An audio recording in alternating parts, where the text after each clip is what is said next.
공식 초청장을 보내주면 좋겠다. 그러면 나는 무조건 응답을 줄 것이고 갈 수 있다. 프란치스코 교황이 문재인 대통령과의 면담 자리에서 방북 의사를 공식화했는데요. 교황이 한반도 평화에 적극 지지를 보내면서 지금 한반도 비핵화 프로세스는 새 국면을 맞이할 것으로 보입니다. 자세한 이야기 최창렬 용인대 교수, 이상휘 세명대 교수와 나눠보겠습니다. 두 분 어서 오십시오. 안녕하세요. 안녕하세요. 안녕하십니까. 자, 공식 초청장을 보내주면 나는 무조건 응할 것이다. 나는 갈 수 있다. 교황이 이렇게 기다렸다는 듯이 답을 했습니다. 어떻게 보셨습니까? 두 가지 점 아니겠습니까? 일단 프란치스코 교황의 입장에서 왜 이런 답이 나왔을까에 대한 부분, 그다음 문재인 대통령이 어떤 노력을 해왔었느냐에 대한 부분인데, 예. 문재인 대통령은 이미 교황에 대한 교황청 방문할 것이라는 얘기가 사실 집권 초부터 이야기가 됐었습니다.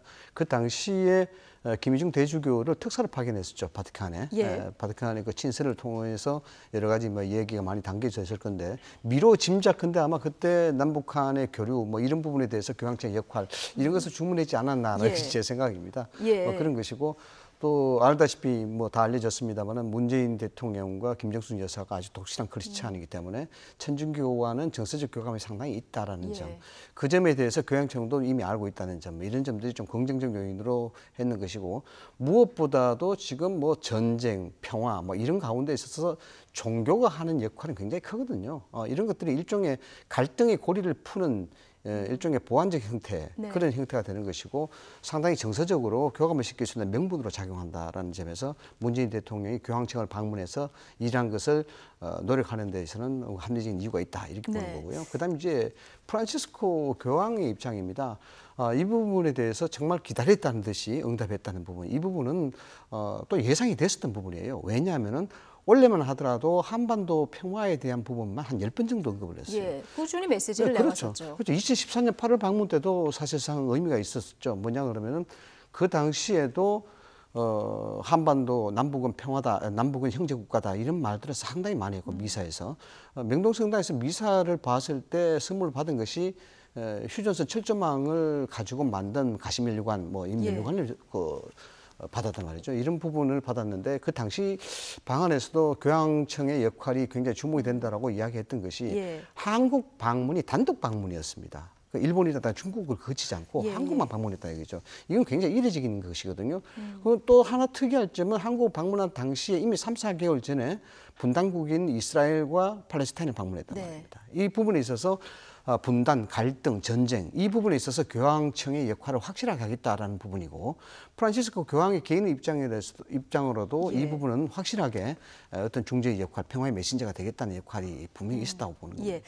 교황은 전 세계 그 분쟁의 현장에 대한 관심이 꾸준히 보여온 이런 상황이고, 문재인 대통령 말씀하신 대로 가톨릭 신자고요. 그렇기 때문에 이제 집권 초기부터 교황청을 방문해서 어떻게 보면 이렇게 해서 북한 문제를 풀어야 되겠다는 구상이 있었을 수도 있다, 이런 얘기를 해주셨는데, 교황의 방북이 정말 성사가 된다고 하면은 이 한반도 비핵화에는 그야말로 정말 획기적인 전환점이 되는 거 아니겠습니까? 그렇게 생각합니다. 이 이제 교황청은 두 가지 의미가 있잖아요. 종교적으로 카톨릭의 수장이라는 그런 면이 하나 있고, 바티칸 시국이라는 또 정치 의미도 있어요. 그럼에도 불구하고 기본적으로 중요한 거는 교황청이 움직인다라는 거, 그리고 프란치스코 교황이 움직인다라는 거는 세속적인 영역을 넘는 차원이잖아요. 그러니까 종교가 상징하는 부분이 있고, 또 카톨릭이 상징하는 부분도 있다고 생각합니다. 전 세계 카톨릭 신자가 지금 18%가 그렇습니다. 넘는. 게다가 특히 이제 유럽의 서방의 특히 서구의 카톨릭 신자들이 많고, 지금 이제 주로 한반도 비핵화 협상이라는 것, 그리고 한반도 평화체제 구축이 이제 미국, 일본, 중국, 러시아 주로 이쪽의 동북아에서 많이 일어나고 있는 일입니다만, 물론 유엔 차원에서 안보리 제재도 있습니다만, 유럽 차원에서는 아직 좀 이런 그 연계고리가 좀 미약하거든요. 저는 개인적으로 한반도의 비핵화 문제라든지 한반도 평화체제 구축은 미일 중로는 물론이고 유럽도 같이 이제 연계되는 게 저는 바람직하다고 생각하거든요. 그러면서 볼 때 교황의 방북이 만약에 성사된다면 카톨릭이라는 측면에서부터 카톨릭이 갖고 있는 그런 영향력, 상징성과 더불어 가지고 단지 세속 영역을 넘는, 국가 대 국가 영역을 넘는 상징적인 종교적 차원이 유럽을 정치적으로 이 부분과 같이 연계시킬 수 있다는 면에서 일단 굉장히 중요한 의미가 있다고 봅니다. 실제로 방북이 추진된다면 현실적인 문제들을 좀 따져봐야 될 것 같은데요. 그 교황이 특정국을 방문하려고 하면은 해당국 정부 그리고 천주 교구의 공식 초청이 있어야 된다고 이렇게 전해지더라고요. 북한에 천주 교구가 있습니까? 북한의 전주 교구는 실질적으로 뭐 있지는 않습니다. 예. 있지는 않고 있는데 그것을 아마 서울대교구가 아마 대행하는 걸로 뭐 그렇게 예. 이제 묵시적인 합의가 되어 있는 걸로 알고 있습니다. 그러면 그런 측면에서 염수정 서울대교구장 예. 인 그렇죠. 그 염수경 추기경이 예, 그쪽으로 해서 맡고 이제 있는 친서가 겁니까? 전달돼서 예. 그에 대한 어떤 방법을 체크할 수도 있는데, 예. 그런데 이 부분은 어떤 그 소위 그 외교적인 어떤 순서라든가 그런 차원에서 보다도 전격적으로 이루어질 가능성이 있는 것이죠. 예. 왜냐하면 김정은 위원장이 이미 여기에 대해서 긍정적 신호를 문재인 대통령을 통해서 시그널을 보내는 입장이고, 여기에 이제 교황청이 응답을 했는 부분이거든요. 이런 부분들은 실질적으로 뭐 어떤 형식적인 수순에 얽매이지 않고 직접적으로 발언할 수 있다라고 예. 볼 수 있는 것입니다. 뭐 김정은 위원장이 어떤 형태로든지 간에 교황청에 여기에 대해서 초청 의사를 분명히 전해줄 수 있는 그런 입장이죠. 그렇기 때문에 이런 뭐 형식적인 문제는 그다지 뭐 중요하지 않다. 예, 그렇게 얼마든지 봅니다. 풀 수 있는 문제다. 뭐 국가 간에 예. 된 일이긴 합니다만. 예. 예. 자, 그런데 교황이 방문하게 되면 북한으로서는 그동안 이제 종교를 억압했던 부분이라든가 인권 문제 이런 부분이 드러날 수도 있는 문제입니다. 이걸 김정은 위원장이 모르지는 않았을 텐데 교황의 방북 초청 의사를 공식적으로 이렇게 네. 전달해달라 얘기를 했거든요. 그 1991년도 그리고 2000년도에도 방북이 추진된 적이 있었어요. 예. 근데 그때 무산됐죠. 지금 네. 앵커께서 말씀하신 그런 이유 때문에 아마 무산됐을 겁니다. 아마 교황이 이제 방북하게 되면 여러 가지 종교적인 문제, 인권 문제 이런 것들이 드러나게 되고 또 혹시나 그 당시 상상이 어려운 문제였긴 합니다만 북한 내에 개방 개혁의 이런 또 분위기들을 우려했을 수가 있어요. 그 당시 예. 이제 김일성, 김정일 위원장 때였으니까. 그러나 지금 적어도 그런 문제에 있어가지고는 그런 것들을 바로 역설적으로 해소하기 위해서 방북을 예. 초청했다고 봐야 되는 것이거든요. 그 기본적으로 지금 이제 북한의 김정은 위원장이 이 방북 초청을 가지고 있는 의사를 가지고 있는 거는 교황의 방북을 계기로 북한이 기본적으로 그런 종교와 인권의 문제를 넘는 국가다. 그리고 앞으로는 정상 국가가 되겠다는 그런 계기를 마련하고자 하는 네. 적극적 의지가 있다고 봐요. 그런 점에서 볼 때 그러한 지금 말씀하신 그런 점은 오히려 바로 그런 점 때문에 방북을 추진하는 게 아닌가라고 생각이 됩니다. 예. 네. 네. 북한이 종교를 어떻게 보고 있냐에 대한 문제 아니겠습니까? 뭐 전통적으로 북한이 종교를 바라보고 있는 점들은 일종의 그 지배 계급들이 피지배 계급을 착취하는 그런 형태를 보고 있다. 또는 제국주의가 침탈의 도구로 종교를 활용하고 있다. 이렇게 보는 겁니다. 실질적으로 우리가 따져보면은 북한의 종교라는 말이 들어간 것이 한 1971년도 정도에 이야기가 됐었고 회자가 됐었습니다. 그 후에 한 1980년대 넘어서면서부터 성당이라든가 사찰이라든가 이런 것들이 형식적으로 만들어지게 된 동기죠. 그런데 사실상 북한 헌법에는 국민들에게 종교적 자유를 허용하고 있습니다. 예. 그런데 단서가 있죠. 어떤 단서냐 그러면은 어떤 국가적인 이익에 침해하거나 국가를 문란시키는 그런 과정에 있어서는 불허한다라는 그런 단서 조항이 있습니다. 뭐 그것 때문에 종교 자유가 흔쾌히 허락되지 않는 그런 부분인데 왜 제가 이런 말씀 드리냐 그러면은 방금 우리 최창일 교수 지적하셨습니다만은 과연 방북이 됐을 때 어떤 효과가 있겠느냐라는 부분 아니겠습니까? 예. 굉장히 좀 획기적인 일이죠. 전 세계 하나밖에 없는 유일한 분단국가 대한민국과 북한을 교황청에서 종교적 차원으로서 방문한다. 그 자체만 하더라도 갈등을 푸는 아주 정서적인 명분으로 굉장히 뚜렷한 것이죠. 그러나 반우 반기다. 반은 기대해야 되고 반은 우려해야 된다는 점입니다. 실질적으로 우려해야 된다는 점은 이 부분이 궁극적으로 교황이 방문하려고 그러면 북한에 대한 인권에 대한 부분, 종교에 대한 부분, 예. 이런 부분들이 전향적인 어떤 메시지가 일종 나와야 된다라는 겁니다. 북한이 나오지 않게 되면은 전 세계에 있는 이해 당사자국들은 여기에 대해서 집중적으로 뭐 제기할 가능성이 굉장히 높죠. 종교의 자유, 그다음 인권에 대한 문제에 전향적인 태도를 밝혀라. 이런 부분이 있고, 이로 인해서 북한 체제 내부가 과연 단속이 가능하냐에 대한 부분, 이런 부분은 굉장히 중요하다라는 겁니다. 지금 김정은 위원장이 남북관계 부분 그리고 핵 비핵화의 부분을 전향적으로 치고 나오고 있습니다만 과연 돌이켜 보면은 그에 대한 체제가 그만큼 단속이 가능하냐에 대한 부분도 사실상 우려스러운 부분이거든요. 그런 점이 굉장히 좀 우리가 고민을 해봐야 될 부분이고 뭐 또 기대해야 될 점은 여러 개 많죠. 왜냐 그러면은 반점을 기대할 수 있는 것이 결국 북한이 평화국가, 정상국가로 갈 수 있는 동기가 된다라는 부분. 그런 측면에서 비핵화에 대한 선언, 비핵화에 대한 약속에 대한 부분은 국가 간의 약속을 넘어서서 종교하고도 약속한 그런 부분이 되기 때문에 거기에 대한 약속 시행에 대해서 북한이 그만큼 부담을 가질 수밖에 없다는 것입니다. 그런 측면에서 비핵화에 대한 부분은 교황이 방문함으로 인해서 상당히 전 세계적인 관심을 집중시키고 여기에 대한 지지자가 넓어지면서 그에 대한 절차가 굉장히 빠르게 진행될 수 있는 가능성이 매우 높다라는 부분. 문재인 대통령이 교황의 방북까지 이끌어낸다고 하면은 이것이야말로 좀 문재인 대통령 개인적으로도 굉장히 큰 성과가 될 수밖에 없는 그런 일인데요.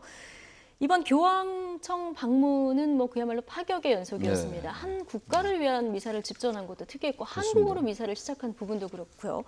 어제는 뭐 다른 국가 정상들 만남보다 면담 시간이 한 2배 정도 뭐 됐습니다. 길었다고 그러죠. 그리고 예. 한국어로 이제 교황청의 국무원장이 미사를 예. 한국어로 시작을 할 때 한국어로 했다라는 거, 또 직접 미사를 직접 집전했다는 거, 그리고 이제 문재인 대통령이 또 미사 직후 연설했던 부분, 이런 부분들도 굉장히 파격적이고 이례적이죠. 그리고 지금 말씀처럼 교황이 이제 국가원수들 면담할 때 30분 이상을 안 넘긴다 그러는데 거의 1시간 가까이 이제 그 대담을 예. 했단 말이죠. 면담했다. 이런 것들은 기본적으로 교황이 갖고 있는 프란치스코 교황이 갖고 있는 한반도 평화에 대한 어떤 집요한 생각 그리고 당위성 이런 것들을 평소에 굉장히 의식을 많이 했다라고 보여져요. 그래서 예. 아까도 말씀 나왔습니다만 이 한반도 평화에 대한 얘기를 많이 했었잖아요. 교황이. 그런 부분들이 이번에 이제 문재인 대통령 교황청 방문에서 나타나고 있다고 예. 생각이 됩니다. 문재인 대통령 뭐 어제 프란치스코 교황하고 선물도 뭐 여러 가지 주고받고 했는데요. 이제 유럽 순방 마지막 일정에 돌입하게 됩니다. 지금 벨기에에 도착을 했고요. 여기서 아셈 회의에 참석을 하고 이제 영국, 독일 총리하고도 이제 면담이 계속 잡혀 있지 않습니까? 자, 그런데 지금 문재인 대통령 유럽 순방 중에 계속 대북 제재 완화 메시지를 좀 던지고 있는 이런 상황입니다. 네. 이 부분은 어떻게 보십니까? 일종의 이번 유럽 방문의 하이라이트는 사실상 교황청 방문이었습니다. 예. 교황의 그 방북을 어떻게 이끌어내느냐 이 부분이죠. 이건 방금 우리가 지적했다시피 이 부분은 북한 비핵화에 대한 그 지지 이런 부분들을 완전하게 끌어내기 위한 유럽 쪽이 특히나 북한과의 어떤 수교 예. 이런 부분들에 있어서 프랑스 같은 경우는 그냥 미수교에 있습니다만은 원칙적인 자세를 견지하고 있거든요. 유럽 쪽 사회는 뭐냐 그러면은 비핵화를 하려 그러면은 우선적으로 북한의 문제 전향적인 태도, 그 예. CBI들을 해야만이 가능하다라는 부분을 원칙적으로 가지고 있고 프랑스라든가 일부 국가가 유엔 상임위의 상임이사국이기 때문에 그에 대한 영향력이 지대하다는 겁니다. 그렇기 때문에 문재인 대통령이 유럽에 더욱더 신경을 쓸 수밖에 없는 것이고 그에 대한 단초로 교황청을 방문해서 네. 교황청으로 그 프란치스코 교황의 방북을 사실상 성공으로 이끌어내는 이런 것들이죠. 이런 것들이 지금 벨기에 방문이라든가 여러 유럽 순방에서 정상들을 만나는 부분에 있어서 상당한 역할을 해낼 것이다라는 부분입니다. 교황의 방북에 대한 긍정적 시그널 자체가 유럽 사회에 미치는 영향이 없지 않아 있거든요. 이런 부분에서 대북 제재 완화를 우선적으로 하고 그다음에 비핵화 시나리오를 계속해서 진행하는 그런 방향으로 유럽 지도자를 설득시켜야만이 네. 실질적으로 미국과의 어떤 경쟁적 관계에 있는 유럽, EU 이런 부분에 있어서 미국의 일방적인 독주라든가 이 북한 핵 문제에 있어서 어떤 원칙적인 그런 문제 이런 것을 좀 더 완화시킬 수 있는 그런 단초로 사용할 수 있다고 이런 예. 부분이 있는 것 같아요. 교황의 방북이 이루어지면은 그야말로 북한의 비핵화는 되돌릴 수 없을 것 같아요. 네. 정치적인 측면, 군사적인 측면 전 넘는 그런 것들이기 때문에 거기서 굉장히 중요한 의미를 갖는다라는 예. 것이고 또 하나 이제 그때 마크롱 대통령 만나서 그 대북 제재 완화를 얘기를 했잖아요. 전 그 두 가지가 가장 큰 것 같아요. 교황의 방북이 성사됐을 때 북한이 도저히 되돌릴 수 없는 부분, 미국과 북한과의 비핵화 협상이 약간 난관에 빠지더라도 이게 하나의 안전장치 작동할 수 있다라는 거죠. 그렇죠. 교황 앞에서 비핵화를 그렇죠. 하겠다 약속한 얘기를 하는 부분은 또 것이 다른 그게 부분이니까요. 크고 예. 또 이번에 유럽 순방에서 계속 대북 제재 완화를 얘기하고 있기 때문에 예. 이 부분은 어떤 부분에서 미국과의 관계에서 약간의 부담이 있음에도 불구하고 그 얘기를 계속하는 건 어쨌든 문재인 대통령의 어떤 소신이 대북 제재 완화라는 이른바 상응한 조치가 없으면 북미의 그 비핵화 협상이 좀 난관에 빠질 수 있다는 생각을 가지고 있는 것 같아요. 그 두 가지가 가장 중요한 유럽 순방의 의미인 것 같습니다. 예, 확실한 비핵화 약속을 하고 제재를 완화해주고 네. 이런 선순환의 구조로 그렇습니다. 한반도 평화를 이끌어내겠다 이런 구상인 것 같은데요. 지금 문재인 대통령 유럽 순방 중인데 지지율이 어떻게 변화가 있는지 한번 살펴볼까요? 오늘 나온 갤럽 여론조사 결과를 좀 주시면 네, 남북 정상회담 이후에 쭉 올라갔었던 그 지지율 한 3%포인트 정도 빠졌는데요. 어떻게 보십니까? 지지율이 유럽 순방에도 불구하고 이렇게 지지율이 빠졌다는 부분은 아직까지 좀 반영되지 못한 부분이 있죠. 교황청에 대한 예. 교황의 방북 의사가 어느 정도 작용이 됐느냐, 이게 반영이 어제 저녁에 나왔기 때문에 반영이 됐냐는 부분은 좀 더 나중에 좀 지켜봐야 될 일이다라고 생각이 들고요. 지지율이 지속적으로 이제 하향 추세를 보이는 부분은 일종의 이제 정치적인 어떤 함수 관계에 있는 것이죠. 제일 첫 번째로 따져봐야 될 부분은 국정감사에 대한 부분입니다. 이 국정감사에 대한 부분은 전통적으로 사실 여당이 좀 열세입니다. 왜냐하면 수세에 몰리고 방어적 형태에 있고 또 야당은 반대로 공격적인 자세로 나올 수 있는 유일한 창구이기 때문에 국감에 대한 영향이 없지 않아 있다라는 부분이고 여기에 이재명 지사의 건도 여기에 일종 포함이 될 수가 있다라는 부분입니다. 범여권에 대한 도덕적 문제 이런 문제가 있고 또 서울 지하철 공사의 채용 비리 문제 이런 문제까지도 아마 간접적인 영향을 충분히 받았지 않느냐라는 생각이고 그런 측면에서 현실적인 이유가 있습니다만은 그 다음에 한 번 더 따져봐야 될 것은 보수 진영의 보수 진영이 어느 정도의 그 봉합 움직임이 좀 보이고 있다는 것입니다. 왜냐 그러면 김병준 위원장의 행보, 그 다음에 전원책 변호사의 등장으로 인해서 보수 진영이 뭔가 꿈틀거리고 있다는 점, 춘추 삼국 시대가 도래하지 않겠느냐는 그런 점들, 이런 점들이 어쩌면 보수 진영의 지지자들을 결속시키는 중요한 테마로 작용 잡았다라는 것이 상대적으로 문재인 대통령 지지도가 하락세를 보이고 있는 요인으로 작용하고 있다. 그렇다면은 지금 보수 재결집 메시지를 보내고 있는 한국당 지지율에도 변화가 있는지 좀 살펴볼까요? 정당 지지율을 좀 보시면 오늘 갤럽 여론조사 결과에 의하면은 한 2%포인트 한국당 올랐고요. 더불어민주당도 한 2%포인트 정도 올랐네요. 아까 국정감사 기간에는 야당이 유리하다, 뭐 이것이 정설이다 이렇게 얘기를 해주셨는데 큰 의미 있는 변화라고 봐야 될까요? 큰 의미 있는 변화라고 보긴 좀 어려울 것 같고요. 그리고 이제 보수 재결집 말씀하셨는데 지금 이제 한국당이 보여주고 있는 보수 대통합이라는 메시지는 전 설득력이 상당히 떨어진다고 생각해요. 기본적으로. 그렇기 때문에 지금 한국당이 얘기하고 있는 보수 결집, 보수 통합이 뭔가 어떤 한국당의 지지율 지금 2%포인트 올랐는데 저 부분에 작동했다고 보기는 좀 어려울 것 같아요. 보수 통합을 하려면 일단 본인들이 박근혜 전 대통령 탄핵 당한 것에 대한 반성이 있어야 되고 참여가 있은 다음에 그런 다음에 뭔가 어떤 국민들의 메시지 하에서 뭐가 이루어져야지. 지금 보세요. 지금 전원책 지금 말씀하신 게 전원책 변호사라든지 그 김명주 위원장의 전반적인 얘기가 인적 쇄신에 관한 얘기가 종잡을 수 없을 정도로 왔다 갔다 하거든요. 과연 쇄신을 하겠다라는 건지 아니면은 과거로 수구로 회귀하겠다는 건지. 왜냐하면 경제 민주화란 진보주의 강령 때문에 자유한국당이 이렇게 어려워졌다라고 얘기를 했잖아요. 아주 잘못된 원인 진단이죠. 경제 민주화라는 건 헌법 119조에 명시되어 있는 것이고 또 시대 정신이고 향후도 그렇고 지금도 그렇고 그 당시 2012년도에도 시대 정신이었는데 그걸 이제 와서 그때 그 경제 민주화라는 아젠다를 선점했기 때문에 총선 대선에서 이겼던 건데 이제 와서 다른 자신들의 잘못을 참여하지 않아서 그렇게 된 건 생각 안 하고 엉뚱하게 지금 경제 민주화를 했다고 해서 한국당이 어려졌다고 그렇게 원인 진단을 잘못하고 있으니 그런 원인 진단에서 어떻게 보수 대통합이 될 수 있겠어요? 저는 그래서 그 부분과 어떤 정당 지도를 연결시키는 건 좀 논리적 정확성이 좀 떨어진다 이렇게 생각합니다. 최창렬 교수님 진단대로라면은 한국당 지지율 앞으로도 안 올라갈 것 같은데 어떻게 보십니까? 그 여론조사의 지지율 변동 추이라는 것이 뭐 깊게 봐야 될 것인가 아니면 얇게 봐야 될 것인가에 대한 문제인데 큰 의미는 사실 굳이 둘 필요가 없다라는 부분입니다. 다만 제가 말씀드렸다시피 지금 한국당 지지율이 오르고 문재인 대통령이 상대적으로 좀 하향 곡선을 보이고 있는 이런 부분들은 그동안 한국당이 보여주었던 그런 자세보다 조금 진일보된 자세를 보이고 있다는 겁니다. 가치와 철학에 대한 문제가 아니고 그동안 지지부진했던 보수 진영이 뭔가 움직이고 있고 또 어떤 기대감이 있지 않느냐는 그런 무언가는 하고 있다. 무언가는 하고 있다라는 겁니다. 말씀하시다시피 경제민주화가 그 선택했기 때문에 한국당이 망했는 이유다. 이건 말이 안 되는 얘기죠. 왜냐 그러면 우리가 돌이켜보면 그렇게 생각할 수가 있습니다. 2000년 중반에 보수 진영이 진보 진영을 압도할 때가 있었습니다. 그때 어떤 이유가 있었냐 그러면 실질적으로 진보 진영이 가질 수 있는 어젠다를 보수 진영이 사실상 많이 장악을 했기 때문이죠. 예를 들어서 평화라든가 통일이라든가 노동이라든가 이런 문제들을 실질적으로 보수 진영이 아젠다를 선점했기 때문에 여기에서 진보 진영을 압도할 수 있는 그런 요인이 되기도 했었습니다. 그래서 이러한 가치를 가지고 뭐 때문에 문제가 있었다라는 부분은 제가 개인적으로 생각해도 한국당은 좀 무리인 것 같고요.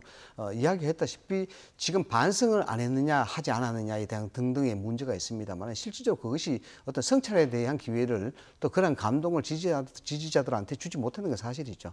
그러나 지금까지 문재인 정부 출범 이후에 너무나도 정체되어 있는 그런 상태에서 한국당이 지금 뭔가 움직이고 있다는 그 자체는 긍정적인 시그널로 지지자들한테 작용했다는 거는 뭔가 움직여도 하나만 좀 제대로 움직여야죠. 그렇게 수구로 잡고 회귀하는 움직임을 하면 그런 움직임은 안 하니만 못합니다. 이 시작되는 움직임이 앞으로 어떻게 또 봐야죠. 진화가 되는지 이건 좀 지켜보도록 하고요.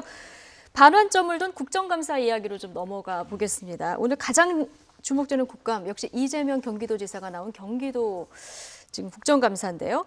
국정감사장인지 개인 청문회인지 지금 헷갈릴 정도입니다. 이재명 지사를 둘러싼 공방이 계속 이어졌는데 오전 국감 상황 잠시 보고 돌아오겠습니다. 가족관계 녹취가 두 가지가 있어요. 그걸 좀 틀고 싶은데 그거 언론 좀 해주세요. 1,340만의 경기도민 복지가 걸린 소중한 국정감사입니다. 정치 공세 당에 가서 하십시오. 위원장님 바로 진행해 주시기 바랍니다. 남의 의원에 대해서 이렇다 저렇다 하지 마시고요. 본인 할 말만 하세요. 자 위원장님 저 이렇게 시간 낭비하시지 예, 마시고요. 그만하세요. 저 위원장님은 직권을 가지고 제대로 회의 저 운영해 질의 주십시오. 시작. 일단 저는 틀 거예요. 저는 트는데 그 부분에 대해서 의원이 어떤 질의를 하든 그 부분에 대해서는 막으면 안 되는 겁니다. 그게 국회법에 되느냐 안 되느냐만 따져주기를 바란다는 거예요. 네, 조원진 의원 그 이재명 지사와 관련해서 꾸준히 제기됐었던 이 가족 간의 녹취가 있었는데 뭐 들어보신 국민들도 많을 겁니다. 이걸 굳이 지금 국감장에서 나는 꼭 틀겠다 이렇게 지금 얘기를 하고 저는요, 있거든요. 저 행태도 대단히 잘못된 정치 행위라고 봐요. 왜냐하면 국정감사라는 거는 네. 물론 일부 불가피하게 정쟁적인 요소가 전혀 없을 수는 없겠죠. 그렇지만 정책과 예산을 따지는 거거든요. 그 지난 해의 정책과 예산을 따지고 그것을 바탕으로 그것을 토대로 내년도 예산을 이제 심의하는데 참고자료가 돼야 되는 거란 말이에요. 근데 지금 저는 이재명 도지사의 저분 벌써 몇 년 전부터 나왔던 얘기고 이제 웬만한 국민 다 압니다 이제. 네. 그 메뉴가 뭔지도 다 알고 이걸 국정감사에서 또 얘기를 해야 됩니까? 그리고 지금 현재 그 몇 개의 부분은 지금 검찰의 수사로 들어가 있는 거잖아요. 이미 사실은 수사의 영역으로 들어가 있는 부분들이에요. 네. 이재명 지사와 이재명 지사의 상대편에 있는 여러 가지 측면들과 전혀 상반되고 있기 때문에 이 부분은 여기서 가타부타 갈 수가 없잖아요. 이 자리도 마찬가지고 예. 국감장도 마찬가지고 이건 국정조사장도 아니고. 국정조사장도 아니고 예. 이건 청문회도 아니고 이건 저런 식으로 국회의원들이 국정감사 1년에 한 번 하는 거 그 750개 기간 한꺼번에 하는 거에 대한 비판도 여전히 많은데 자꾸 저렇게 하니까 의원들이 불신을 받는 거예요. 저는 아주 잘못된 행동이다. 저건 의원들이 반성해야 된다. 저런 얘기를 자꾸만 이재명 개인 지사의 개인적인 문제를 자꾸만 끌고 가는 거. 예. 저건 대단히 잘못된 행동이라고 생각합니다. 예, 김한정 의원이 1,340만 뭐 경기도민들 이 경기도정에 걸린 문제다. 아까 이런 얘기하는 것도 들어보셨는데 정말 이재명 지사 요즘에 위기의 지사다 이렇게 불려도 좀 무방하지 않을까 싶습니다. 뭐 셀프 검증도 받았고 그리고 지난해 대통령을 향해서 내가 너무 심하게 공격했다 이런 후회 발언도 요즘 했는데 이런 셀프 반성 이건 어떻게 보셨습니까? 그 최소 참 예상치 못한 그런 반응을 한 것 같아요. 우리가 사과를 한 개 먹었을 때와 두 개 맛을 먹었을 때와 맛이 좀 다릅니다. 한 개 먹었을 때 맛있는데 두 번째 먹으면 맛이 없죠. 이걸 네. 이제 경제학자들은 한계 효용의 법칙이다라고 이야기하는데, 그런데 아직까지 사과 맛이 괜찮아요. 예. 그렇기 때문에 맛이 없다고는 볼 수 없다라고 예. 보는 겁니다. 이 왜 제가 이런 말씀 드리냐 그러면은 국정감사에 대해서 이야기를 했습니다만 국정감사를 어떻게 해석할 것인가에 대한 문제입니다. 이걸 소극적으로 해석할 것이냐 아니면 적극적으로 해석할 것이냐에 대한 문제인데 지금 여당 의원들이 이재명 지사에 대한 개인사를 이야기하는 것은 국정감사의 본질과는 다르다라고 이야기하는 것입니다. 그런데 이건 이제 소극적으로 보는 것이죠. 예. 방어적으로 보는 것입니다. 그런데 이제 적극적으로 보게 되면은 국정의 이익을 담당하는 지방자치단체장이 개인적인 어떤 소신과 개인적인 행동 이런 것들이 전체적으로 많이 미친다. 도정에도 미치고 국정에도 미친다. 그렇기 때문에 이재명 지사든 어느 누구든지 간에 개인에 대한 부분들은 따져봐야 된다. 그것이 국정감사의 광의적 의미에서 본다면 당연히 필요한 부분이다라고 이렇게 해석을 할 수가 있는 겁니다. 이게 이제 적극적 해석이죠. 그렇기 때문에 우리가 해마다 이제 이걸 느끼는 건 아니겠습니까? 여당은 야당, 야당은 여당에게 단순히 정책이라든가 예산에 대한 부분들을 본질적 문제를 따지는 것은 중요합니다만은 그 본질적 문제가 가변적 문제를 위해서 흔들렸을 때는 문제가 되는 것이죠. 그렇기 때문에 야당이 이렇게 따지는 것은 여당이 거기에 대해서 뭐 적절한 변명은 되겠습니다만은 그것이 전체적인 절대적인 문제는 아니다라는 그런 점을 제가 말씀드리고 이 교수님인가 싶고요. 적극적으로 해석을 하자면 뭐 따질 수도 있는 예, 문제다. 있는 문제죠. 그렇죠. 예. 네, 이런 지적을 해주셨는데 어쩌면 이재명 지사 오늘 경기 도정에 대한 설명을 하고 싶어도 지금 개인에 대한 의혹의 질문만 계속 받는 이런 상황이 돼버렸습니다. 대선 때 문재인 대통령 공격한 거 내가 너무 후회한다 이런 이제 반성을 하기도 했다는 얘기 조금 전에 했는데 도대체 지난 대선에 어떤 말을 했길래 이재명 지사는 이렇게 후회의 말까지 하는 건지 이재명 지사의 대선 당시 발언 또 최근 발언까지 장민정 앵커가 정리를 해봤습니다. 숱한 의혹과 스캔들의 중심에 서 있는 이재명 경기도지사, 최근에 태도가 180도 달라졌습니다. 예전에 패기 넘치는 모습은 어디로 가고 내가 경솔했었다며 몸을 바짝 낮추고 있습니다. 이명박, 박근혜 정권 때도 문제되지 않던 사건입니다. 6년이 지난 이 시점에서 왜 이런 과도한 일이 벌어지는지 좀 납득하기 어렵습니다. 사필 규정을 믿습니다. 지난주 경찰의 압수수색을 받고 쏟아낸 말인데요. 지난 정권에서도 문제되지 않았던 일이다. 결국에는 이치대로 갈 것이다. 강하게 반발했습니다. 그런데 불과 나흘 뒤 태도가 180도 달라집니다. 신체 검증을 앞둔 때였습니다. 지금 되돌아서 보니까 정말 싸가지 없고 싸가지 없었을 뿐만 아니라 정치적으로 결코 이익이 되지 않는 손해만 될 행동을 했더라고요. 그 후과를 지금 받고 있는 겁니다. 뭐 다시 되돌아갈 수 없지만 정말 잘하고 싶어요. 후회되죠, 정말. 얘기인즉슨 대선 경선 때 선을 넘었던 게 지금 겪고 있는 일들의 원인으로 생각하고 있는 것 같습니다. 지난 인터뷰를 들어보니 우리가 아는 그 이재명 지사 맞나 싶기도 하시죠. 지난해 대선 때 어땠길래 시간을 1년 반이나 거슬러 올라가 뒤늦은 후회를 하는 걸까요? 또 권력 행사라고 하는 것은 대통령 혼자만 하는 게 아닙니다. 그런데 그 주변에 지금 보면 예를 들면 서민이나 중산층이나 정말로 이 나라의 다수의 약자들보다는 기득권자들이 너무 많으세요. 지난해 더불어민주당 대선 후보 경선 토론회 때죠. 문재인 후보 캠프 인사에 기득권층이 너무 많다고 날선 비판을 했고요. 광주, 전남북에 우리 국민들이 갖고 있는 그 엄청난 트라우마 이런 걸 생각하면 조금 발언에 신중했으면 하는 아쉬움이 있습니다. 군복무 시절 전두환 전 대통령에게 표창장을 받았다는 문 후보 말이 논란이 되자 신중하지 못한 발언이라고 꼬집었습니다. 사실 우리 문 후보님 자꾸 말이 바뀌지 않습니까? 주요 국가 현안에 대해서 뚜렷한 자기 생각이 없으신 거 아닌가 하는 의심이 있어요. 사드 배치 문제 이런 거 계속 바뀌지 않습니까? 사드 배치를 비롯해 국가 현안에서 자꾸 말 바꾸기를 한다며 몰아세우기도 했죠. 네. 지금 대선 경선 당시 네. TV 토론회 모습 보셨는데 저 때만 해도 뭐 문재인 저격수다 이런 얘기가 나오지 않았습니까? 이렇게 돌연 자아 비판성 발언으로 후회를 하는 이 부분 어떻게 보십니까? 상당히 머리가 비상하신 분 같아요. 예. 뭐 개인적인 생각을 말씀을 드립니다만 뭐냐 그러면 지금 문재인 이재명 지사가 이야기하는 부분은 최근에 기류가 두 가지 아니겠습니까? 박근혜 정권, 이명박 정권 때도 하지 못한 일을 지금 하고 있다라는 부분.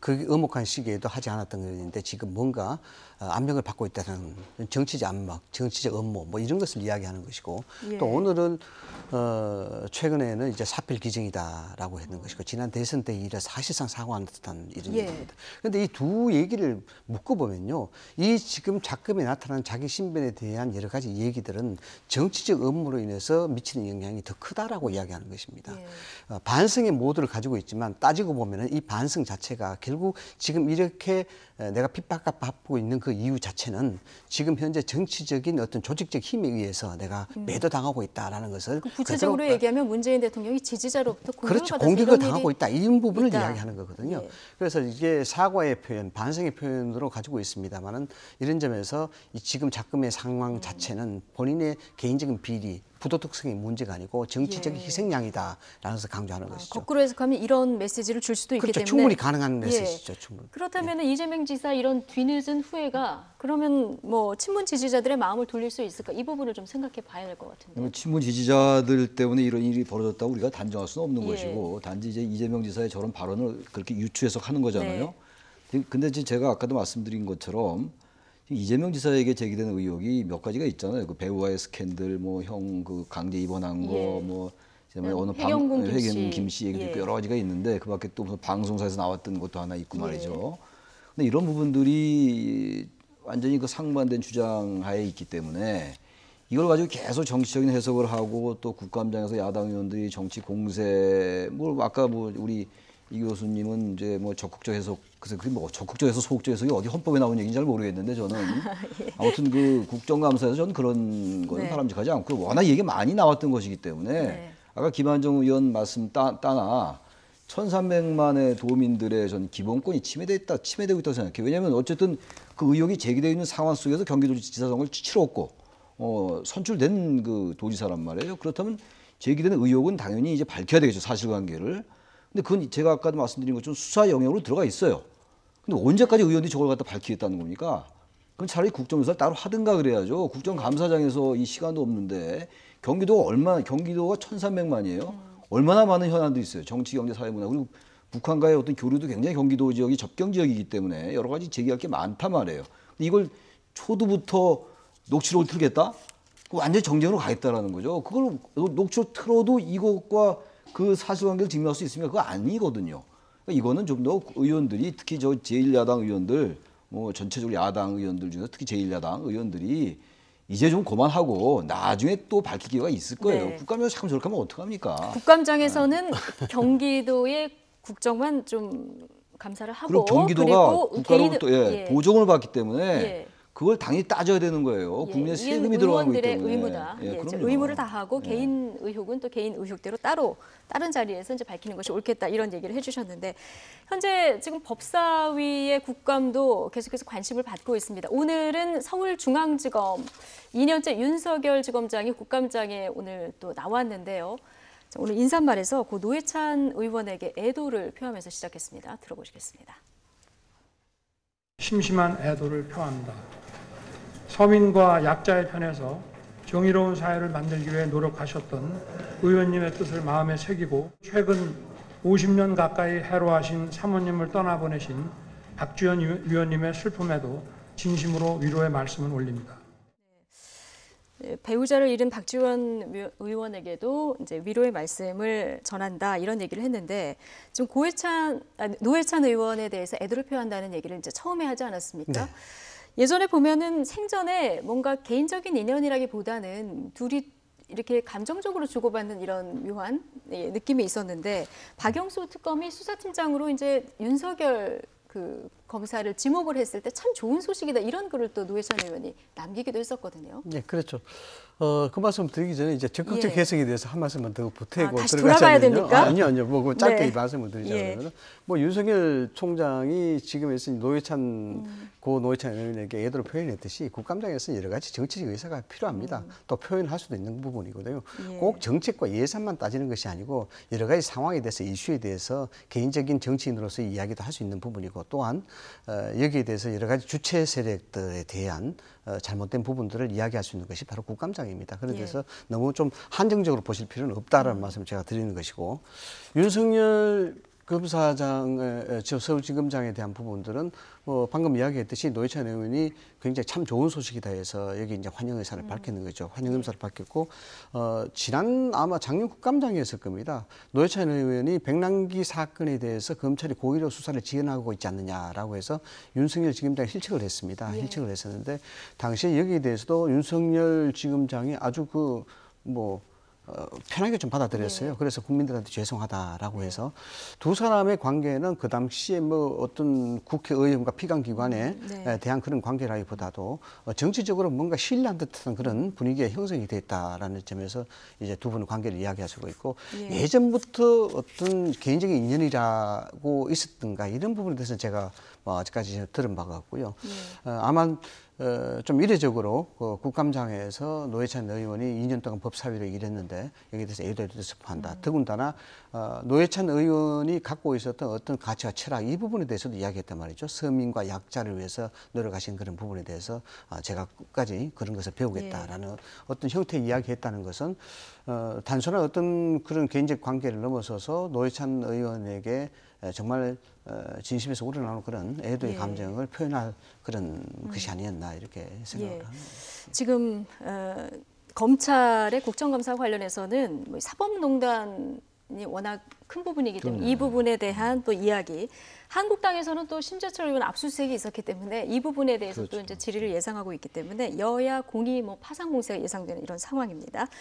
자, 그런가 하면 어제 서울시에서 열린 행정안전위원회 서울시 국정감사, 서울교통공사의 채용비리 의혹으로 여야 공방이 굉장히 뜨거웠는데요. 관련 영상 보시고 이야기 나눠보겠습니다.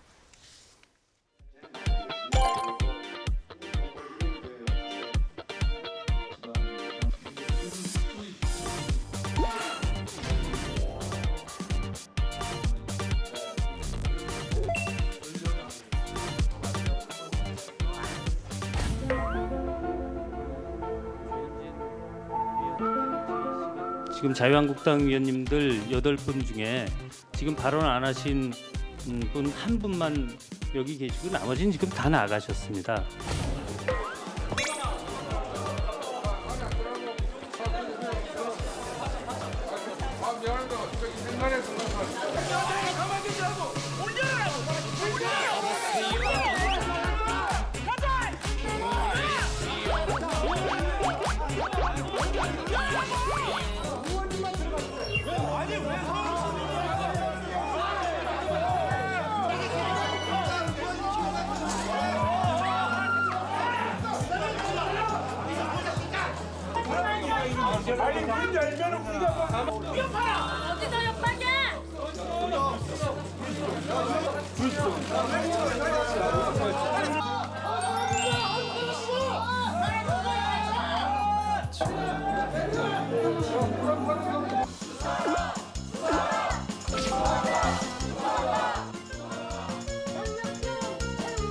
자유한국당은 청년 일자리를 도둑질을 하는 서울시 고용세습에 대해서 엄중한 검찰 수사 촉구와 국정조사를 통해서 낱낱이 그 실상을 국민들 앞에 밝혀내겠습니다.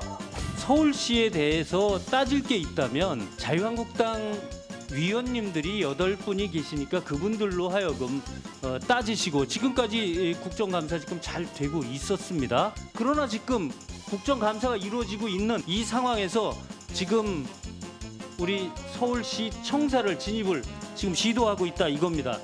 김성태 원래 그래요. 논할 가치도 없어. 원래 그런 인간인데 뭘 논해요. 원래 그런 인간인데 뭘 논해요.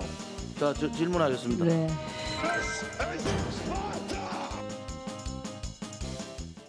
지금 서울교통공사 채용비리 논란이 굉장히 뜨거운 문제이긴 한데 지금 이 문제 뭐 따지기 위해서 한국당 소속 그 해당 상임위 의원들이 있는데요. 김성태 원내대표를 포함해서 지금 또 국감장에 들어가려는 이런 모습 지금 보셨습니다. 지금 어떻습니까? 한국당은 예. 이 고용 이제 이른바 세습이라고 이제 얘기들을 하는데 이분의 당의 총력을 기울이는 것 같아요. 당의 화력을 총 집중시키고 있는데 지금 이제 국감을 이번에 보면 별로 생각나는 게 없어요. 무슨 뭐 고양이 벵갈 고양이 나오고 이랬던 거, 뭐 저기 한복 입고 나오고 이랬던 거 뭐 다 좋습니다. 좋은데 유치원 비리가 유치원 비리가 굉장히 크단 말이에요. 네네. 여당이 세게 그걸 터뜨렸어요. 예. 제가 볼 때 국감 끝나고도 계속 문제가 될 것 같고요. 예. 야당은 이제 지금 이 서울교통공사에 그 친인척들이 너무 많은 부분, 특히 정규직에서 비정규직으로 전환된 사람들 중에서 또 친인척들이 많고 직원들의 네. 말이죠. 이런 부분들이 있기 때문에 이것도 굉장히 큰 문제라고 봐요. 예. 그 여당이 지금 이제 유치원 문제 하나, 이건 지금 야당은 고용 문제, 이거 교통공사 이 문제인데 문제는 지금 아까 김성태 원내대표가 저렇게 국감장에 들어가고 이런 건 저는 바람직하지 않아요. 이것도 사실 법 위반이에요. 예. 국감장에서는 국정감사에 참석한 의원들이 질의하는 거죠. 아까 더불어민주당 김민기 의원 말처럼 저렇게 가서 지금 현재 이슈가 제기되고 있고 그런 여러 가지 통계 수치라든지 근거나 논거와 팩트를 가지고 따지고 들어가야죠. 저렇게 무슨 시위하듯이 하면 안 된다고 보고요. 예. 지금 김성태 원내대표뿐만 아니라 김용태 사무총장도 연일 이제 기자회견을 했고 김명진 비상대책위원장도 기자회견을 했어요. 그러니까 어쨌든 그런 것들 따지는 건 좋아요. 근데 저런 식으로 하는 건 전 저것도 법의 한계를 벗어나는 거다. 네. 국회의원들이 법을 지켜야지 법의 법률 벗어나면 뭘 국정감사 합니까? 예. 각성해야죠. 예. 그러면 싸움은 김성태 원내대표처럼 하면 안 되는 겁니까? 어떻게 보십니까? 그게 무슨 말씀인지 좀 일리가 예. 있는 말씀이긴 합니다만 이런 거죠. 사안의 중대성입니다. 이것이 얼마만큼 큰 사안이냐에 대한 부분이죠. 그냥 국감장에서 의원들 질의 공방으로 끝일 사안이냐 아니면 이걸 확대시켜서 국민들에게 알게 할 것인가. 이 사안의 중대성이 굉장히 큽니다. 야당이 이런 상황에서 이런 중대한 사안을 이런 형태로 하기가 참 쉽지 않음에도 불구하고 할 수밖에 없는 이유가 이 사안의 중대성 때문이죠. 그렇지 않습니까? 이런 부분에 있어서 이슈에 대한 파괴력을 보는 겁니다. 이 이슈는 야당의 입장에서 본다 그러면 대단히 큰 이슈거든요. 뭐냐 그러면 정서적인 반감이 있습니다. 뭐냐 그러면 2016년대 구의역 철도 사고 때 발생됐던 그런 사건으로 인해서 이번에 그 노조가 거기에 대해서 그 자리를 그대로 이용했다라는 것 아니겠습니까? 그런 측면에서 본다 그러면은 젊은 청년들에 대해서 정서적 반감이 굉장히 큰 그런 사건으로 이야기하기 쉬운 것이고요. 그 다음에 고용 일자리 창출, 이 현 정부에 대해서 직접적인 공격을 할 수 있는 도덕적 공격을 할 수 있는 좋은 빈미가 될 수 있는 겁니다. 이 야당의 입장에서 보면은 이슈에 대한 임팩트가 그만큼 크기 때문에 그렇습니다. 이 조용히 넘어갈 사안 같으면은 그냥 넘어가겠죠. 그러나 이 부분에 대해서는 사안의 중도성이 국민들이 알아야 될 부분이고 또 여기에 대해서는 명명백백하게 해야 되는데 여러 가지 수단들을 강구해야 되는데 야당이 할 수 있는 수단 자체는 한계에 있는 것이죠. 이 수단을 좀 더 폭발적으로 국민들에게 알게 하려고 그러면은 여러 가지 지금 봐왔듯이 농성이라든가 아니면 집단 퇴장이라든가 이렇게 물리적 수단을 강구할 수밖에 없는 것이고 김성태 위원장이 갖는 것이 신사적 측면에서는 논란이 될 수도 있겠습니다만 이슈를 부각시키기 위해서 야당의 전략적 전술이라 그러면은 이해할 수 있는 부분이 아니냐라는 것을 해석할 수 있는 겁니다. 네, 사안의 중대성을 감안해야 된다 이런 얘기를 해주셨는데 사실 어제 국감 파행에 대한 여야 간 공방 오늘도 계속되고 있습니다. 오늘 경기도청 국감인데요. 여기서도 이 얘기가 계속 공방이 됐습니다. 이 얘기 들어보시죠. 어제도 사실상 여당 의원 여러분들께서 회장에 1시간 넘게 거의 2시간 가까이 참석 안 했기 때문에 파행이 됐고 그것 때문에 어제 늦게까지 되었습니다. 그러고 자 일단 한번 들어보세요. 그렇고 자 그만하세요. 아유 서로 예의를 지키세요. 아이 그러니까 서로 예의를 지켜야지. 이렇게 누구는 뭐 소리 지를 줄 몰라서 뭐 소리 안 질러요. 가만히 좀 있어요. 그럼 그게 정상적이었습니까? 그 몸싸움 하신 게 정상이에요? 서울시청 1층 청사는 서울 1층 청사는 집회 금지 지역입니다. 거기 왜 와서 하세요? 제가 어제 국회 정론관에서 하시거나 시청 앞에 와서 하시라고 했잖아요. 무슨 기자회견이에요? 그게 긴급행동이라고. 긴급행동이라고 그게 무슨 기자회견이에요? 뭘 말을 산 거예요? 김성태 대표한테 그렇게 하세요. 네. 싸우는 방법이 맞느냐 틀리느냐 이 싸움이 지금 오늘도 계속되는 이런 상황 지금 보셨는데요. 근데 어쨌든 간에 야당이 이렇게 지금 여당의 비판을 들어가면서까지 반발을 하고 있는 건 이 고용세습 문제 때문 아니겠습니까? 지금 보면 박원순 시장은 뭐 서울교통공사 사내 가족 비율이 높은 건 사실이긴 한데 이건 좀 앞으로 따져봐야 된다 이렇게 지금 얘기를 한 상황인데 한번 보겠습니다. 직원이 17,084명입니다. 그 가운데서 1,912명, 그러니까 11.2%가 친인척 관계인 거거든요. 그러면 직장이 2,000명 가까운 직원이 이제 친인척인 경우가 되는 건데 자 보면은 제가 YTN에 친척이 한 명도 없거든요. 사내부부 정도 있을까 말까인데 이런 경우 좀 드물지 않습니까? 저는 이 부분은요. 뭐 이제 감사원의 감사 결과도 봐야 되겠고 나중에 여러 가지 이것도 아까 그 유치원 문제나 마찬가지로 국감 끝난 다음에도 계속 이슈가 돼야 될 것 같고 이슈가 될 수밖에 없을 겁니다. 근데 상식적으로 볼 때 너무 많아요. 지금 뭐 비리가 없다라고 얘기하는데 박원순 시장은 알 수 없는 거죠. 그거는 뭐 있다고 얘기할 수도 없고 없다고 할 수도 없는데 단지 우리가 상식 영역에서 볼 때 17,000명에서 1,900명이 사내의 친인척이다. 이건 납득이 잘 안 가는 거예요. 그래서 이번에도 또 정규직에서 비정규직에서 정규직 전환된 사람들이 1,285명이라 했는데 그중에서 또 친인척이 또 100명 정도 되잖아요. 거의 10%에 가깝단 말이에요. 그러니까 당연히 이런 문제 제기될 수밖에 없는 것이고 또 야당도 여러 가지 지금 그 논거를 제기하고 있거든요. 그러니까 제가 볼 땐 그 논거 자체로만 본다면 일리가 있어 보이고 그런데 그 논거 자체가 틀렸다라고 서울교통공사가 얘기하고 있는 거란 말이에요. 이것도 그러니까 서로 주장하는 사실관계가 달라요. 다르기 때문에 감사원의 이제 감사 결과를 보고 나중에 혹시 정치적으로 야당은 지금 국정조사를 얘기하고 있는 거잖아요. 지금 민주평화당까지 국정조사 하자고 하는 거니까 전 이런 부분들은 감사원 감사 결과가 썩 그렇게 마뜩치 않으면 국정조사 할 수 있다고 봐요. 이런 부분들은 야당의 지적이 일리가 있는 거니까 이건 우리가 지켜봐야 되는데 단지 이게 아무리 임팩트가 강하고 아무리 지금 중요한 거라 하더라도 법을 어기면 안 돼요. 그리고 아까 말씀하신 거는 민주 대 반민주 구도에서 독재 대 반독재 구도에서 도저히 야당이 리소스를 갖고 있지 않을 때 정치적 자원이 없을 때 하는 행동이죠. 이런 상황 속에서 지금 무슨 임팩트가 할 수 있다라는 논리는 틀린 논리예요. 그거는 예. 절차적 민주주의라는 게 뭡니까? 이렇게 하면 안 되는 거죠. 그리고 야당 의원도 있잖아요. 국정하면서 거기서 해야지 왜 시위장에서 그건 왜냐면 1층은 거긴 아까 홍익표 말씀따나 의원 말씀따나 거긴 하면 안 되는 곳이에요. 이건 민주대 반민주도 군사 권위주의 예. 때는 이해가 가요. 야당이 자원이 없으니까. 네. 지금 그렇지 않잖아요. 이거 어떻게 합리화될 수 있습니까? 따지라 이거예요. 어쨌든 이건. 절차는 네. 지키면서 항의를 하되 지금 이 제기된 문제 부분은 좀 별도로 따져보는 게 당연하죠. 좋겠다. 예, 네. 얘기를 해주셨는데요. 어제 법원 종합청사에서 열린 법사위 국감도 좀 관심이었는데요. 자유한국당 의원들이 강정마을 구상권 청구 소송 재판부의 부장판사를 국정감사장에 불러내자고 요구해서 논란이 됐습니다. 특히 한국당 소속의 여상규 법사위원장이 간사 간 협의 없이 해당 판사를 불러내겠다 이렇게 얘기해서 더불어민주당 소속 의원들과 고성이 오갔습니다. 이 모습 영상으로 보시죠.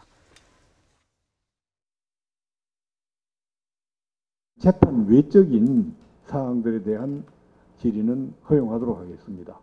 그래서 오늘 출석이 가능하다면 오후 중으로 출석하도록 그렇게 하겠습니다.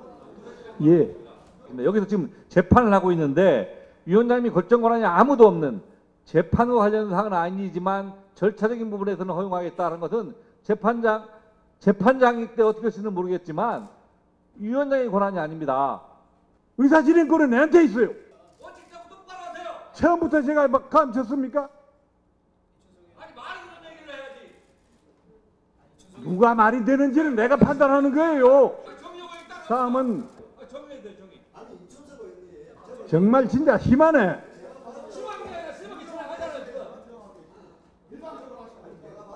여당이 책임 있는 자세를 가져야지 뭐 하는 거예요? 그리고 이 회의 진행은 내가 하는 겁니다. 뭐가 위반돼요, 뭐가? 발언권 얻지 않고 이야기하지 말라는데 위원장한테 대들잖아요. 그래서 하는 얘기야. 나가려면 나가요, 그래. 예, 아이고 저희가 이제 국감장에서 쟁점이 된 부분들을 모아서 보여드리다 보니까 계속 이제 고성이 오가는 이런 장면만 보여드리게 되는데요. 이 부분은 어떻게 보셨습니까? 국회의원 되기가 참 힘듭니다. 예. 구상권 청구에 대한 문제죠. 34억인가 아마 지난 12월 달에 제주 해군 기지에 대한 그 불법 시위에 대한 부분입니다. 그 개인이라든가 단체에 대해서 구상권 청구를 정부에서 했는데 이상윤 중앙지법 판사죠. 당시 예. 이제 판결을 맡았었는데 구상권 청구에 대해서 강제 조정을 했단 말이죠. 그러니까 소위 말하자 그러면 다시 한번 조정해라, 강제로 조정해야 된다라는 부분이고 실질적으로 여기는 이제 피해자 편에 손을 들었다라는 게 한국당의 입장입니다. 그래서 이것은 이제 한국당 입장에서는 이런 사안의 중대성. 예, 이런 등등의 어떤 불법성 이런 것들이 있는데도 불구하고 어떻게 직무유기를 한 것이 아니냐, 왜 이런 판결을 두느냐는 예. 것이고 민주당 입장에서는 그런 것이 아니다. 자꾸 법사위 쪽에서 관련 재판에 대한 판사를 호출하고 정인 출석시키는 이 자체는 법사위가 이 입법권에 대해서 사법권에 대해서 실질적으로 관여하고 여기에 대해서 감독적 기능을 하려는 나쁜 버릇이다라고 예. 이제 항의를 하는 겁니다. 예. 어제 국감장에서 또 하나 이제 논란이 된 것이 강서구 PC방 살인 문제가 국감장에서 다뤄졌거든요.